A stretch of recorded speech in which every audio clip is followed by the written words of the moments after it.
দেখি। হ্যাঁ হ্যাঁ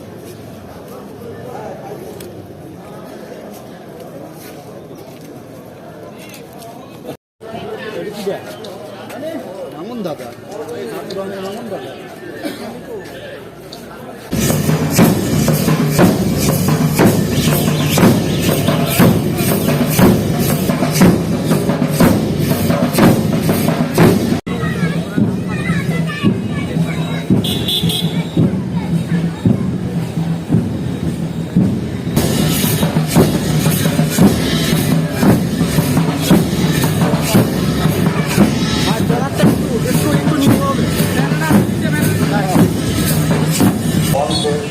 সম্মুখে আমার ইউনিভার্স সংগ্রাম পরিষদের সহসভাপতি জনাব আবু আলাম বিশ্বাস, উপস্থিত সিনিয়র সদস্য জনাব মোহাম্মদ সাজুদ্দিন ভাই, জেলা ইউনিভার্স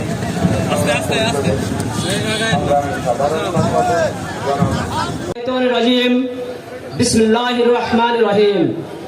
সম্মানিত উপস্থিতি হাজিরিন, আমরা একটা বলতে চাই, রাজনৈতিক ভাই বলতে গেলে বলা যায় সরকার অতি কাছের আমাদের শ্রমিক ভাইরা। আপনারা জানেন আমেরিকা শিকাগো শহরে 8 ঘন্টা শ্রমের দাবিতে আমাদের অনেক শ্রমিক ভাই প্রাণ হারিয়েছেন। কিন্তু আমরা কি প্রেস শ্রমিক ইউনিয়ন প্রতি বছরের ন্যায় এবারও মহান মে দিবস যথাযথভাবে পালন করে আসছে।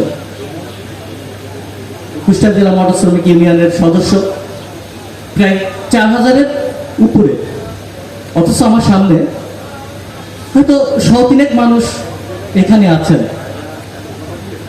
এনারা কি অরিজিনাল শ্রমিক নাকি বাড়ি থাকা শ্রমিক?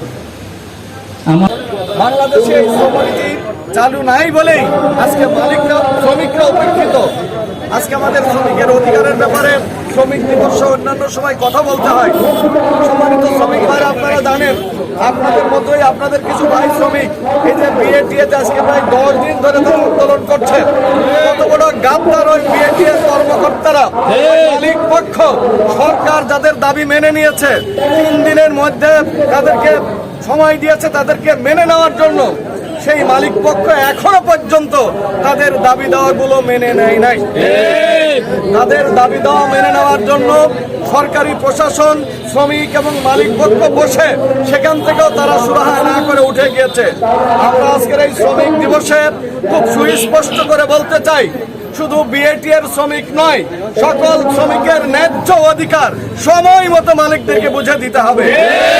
তা যদি না হয়, একটি শ্রমিক দিবস, আন্তর্জাতিক শ্রমিক দিবস যেমন একদিন তৈরি হয়েছে, প্রয়োজনে আরো শ্রমিক দিবস এই বাংলাদেশে তৈরি হতে পারে। শ্রমিকদের ন্যায্য পাওনার ব্যাপারে সবসময় একমত ছিলাম এবং আছি। সাথে সাথে শ্রমিক ভাইদেরকে বলবো, মনে রাখবেন আপনাকে আমাকে যেখানে যে দায়িত্বই দেওয়া হোক না কেন, দায়িত্ব আল্লাহর পক্ষ থেকে একটি আমানত। সেই দায়িত্ব যাতে আমি যথাযথভাবে পালন করি, তা না হলে আমি আল্লাহর কাছে জবাবদিহি